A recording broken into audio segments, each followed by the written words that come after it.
So here I am at the back of the Jeep. One of the things that I lost when I put in this bumper, I much prefer this bumper to my old one, is that I had the double bars here and I had a bit of a shelf to be able to put tools on, work from, that kind of a thing.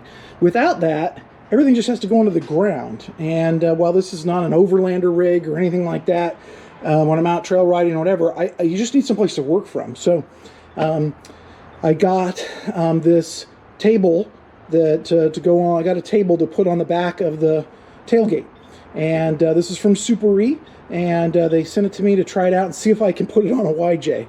It looks like it'll fit, but it's not designed for this. It's designed for a JK, but we're going to try it on a YJ and see if we can't make it work. And it'll give me some place to work from, some place to put things, so you're not down on the dirt or in the mud. And I think that's really kind of the plus, and it shouldn't add much weight. So we'll try it out. This is the box that it came in. Nice color instructions. We'll see how much of that will work for us when we're doing a YJ. It has riv nuts, so that should make it possible. We've got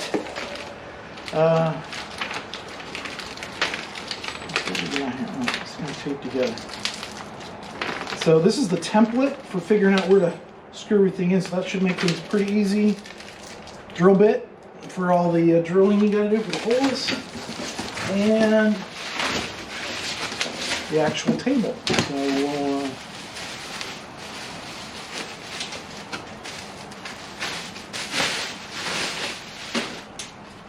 and one drop-down table.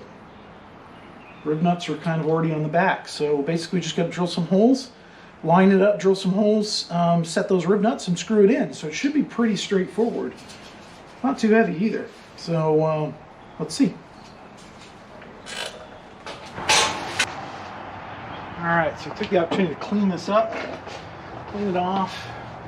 Hopefully I cleaned it and took some of my stickers off, but that's, you know, one of those things. So trying to figure out how to space this. Obviously we got these indents, which you don't want to be trying to go into those. We lose all of our space, so we want to be around them.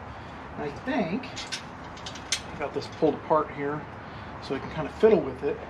Got the riv nuts placed on the back, so it lets you kind of play with it a little bit, and then you've got the paper guide. But I think what I'm going to do, the big problem is the spacing is not right. The spacing ends up with top or bottom ends up in this hole, and if I go up high, then the top of the gate gets a little too high, top of the table.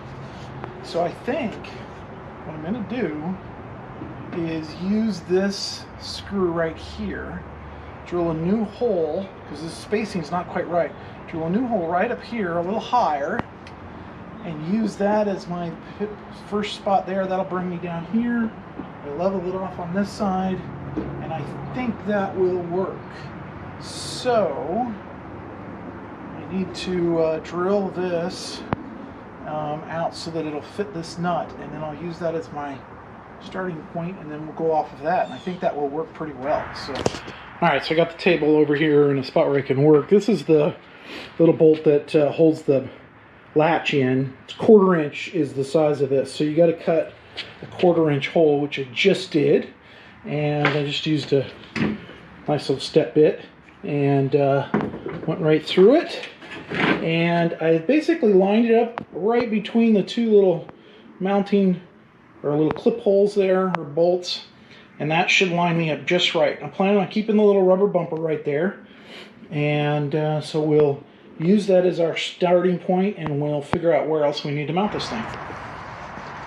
Okay, so my trick, I think, approach to this is going to be mount this hole, mount this here, level it, and then make my next hole. So I take my little bolt here,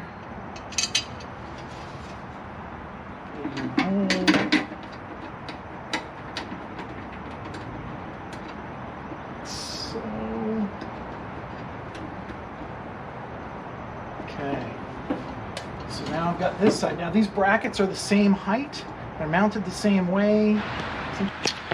Alright, so after lining this up, I put this in, this rivet in, drilled it out. The right size is 11/32. Pretty difficult size, you may not have that size. You can use a step bit to get into this one because you have plenty of room.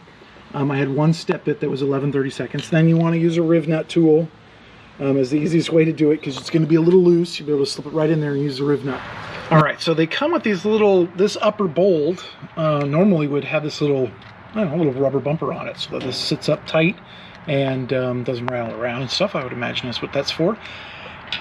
With this mounted this way, with this here, this doesn't have enough room. Bumps into the arm.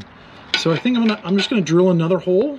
I'll lower this down just a little bit, and then there'll be plenty of room here to put a nut on the back, and I can just mount this bumper, and we'll be good with the bumper just like we would normally. We'll just be a little bit lower, and that should be fine. So I'll pull this off. I need to put in my nut cert on the other side. I'll drill this, and I think we'll be ready for kind of our final install. All right, so you got the little bottom bolt goes into the riv nut there. This upper ones have these little covers and a little rubber doohickey that goes inside. So I can get it back in with the camera to hold it all snug and tight. This side I've got the star bolt from the latch up here. I lowered this down, so I just moved it from this hole, put another 1/4 inch hole just down a little bit farther. It's an M6, so I put a little M6 nut on the back. Fits just fine. A rubber buggy bumper on there. Got my other screw down there in the rev nut. And the one thing I did realize is these were mounted the other way with the round nut on the outside and the screw and nut on the inside. I apparently didn't line these up exactly straight because it bumped into it right here at the edge, right there. So I just flipped them, and now it mounts up just fine. The cables kind of want to go out. You've got these little latches here on the sides. Bingo. And oops. Let me get this one. And this latch here. Bingo. Maybe. Right like that. And nice and snug. I like not moving. That's a good thing when you have no movement. So that's great. And you step back, doesn't add much. A little bit of thickness, but actually barely any more than the latch does. Still have all my stickers from all my jamborees. So this Suparee rack, it's from Suparee. They sent it out to me to try out. It's for a JK, but clearly you can do it on a YJ. A little extra drilling, so you got to drill a few extra holes, but you got to drill the holes anyways to put the riv nuts in. So it's not like that's something you weren't going to be doing anyways. This is supposed to hold about 80 pounds. Should be just fine. And we seem pretty good. It looks a little out of square right there. I think that's where I maybe got it pulled in a little bit unsquare. So be careful of that. That's, I think, why I had to rotate that nut there.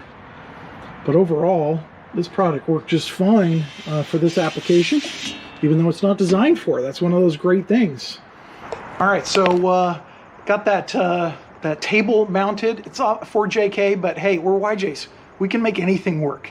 So I think that's probably the good thing about tapping into some of these new products that are out there for the new Jeeps, is if we can get them to work for us. And clearly this one will work. So a couple little adjustments. Hopefully my little tweaks there work for you, and you can get it mounted and enjoy having a table to work from for tools or whatever in the back.